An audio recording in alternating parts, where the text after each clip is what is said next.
Well, I'm Dennis Neves. I was born and raised in San Francisco, California. My mom is full-blood Hawaiian. My dad is Portuguese. He always says Portuguese, Irish, French. We always had luau's. You know, we lived right in the middle of San Francisco. We had 500 chickens. We had a couple cows. People go by and go, what's this?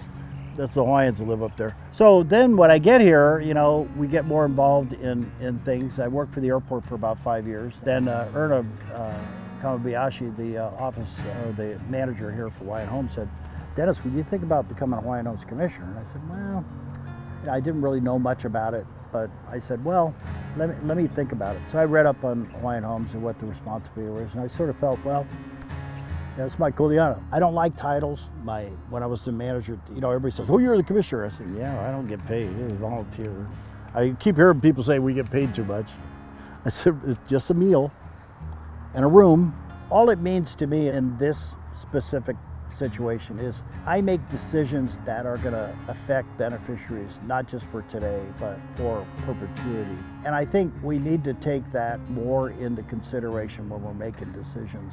It's not just for today, it's forever. I still think that there's more to be done to get people to come to meetings, to understand what their rights are.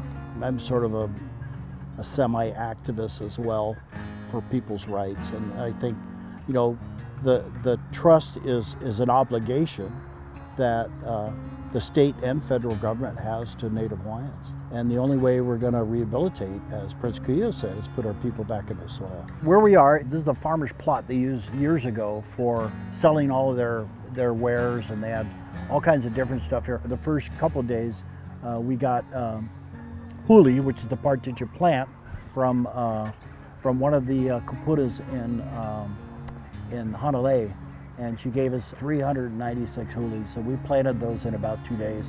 And then after about 9 months later, we had our first crop. And we had what you call here the taro that were 5-6 feet high. And I mean, our biggest taro was 17 pounds. It could fit into a 5-gallon bucket, but nothing else. We never really created the farm to make money. We just want to provide something that is not being provided now. And it's funny that that's our satisfaction. That and anyone, kupunas that need it, we don't worry about the money. If you can't pay us, don't worry about it, just keep it. You know, I'm concerned about the next 100 years, the next 200 years. I'm concerned that the act is not set up in perpetuity. There's a limit. After your first, you know, renewal, it's 199 years and that's it. What are the Hawaiians supposed to do after that? I think that's really important to make sure we nail that down over the next several years. It's something that we need to get straightened out because, you know, Hawaiians are not going to go away.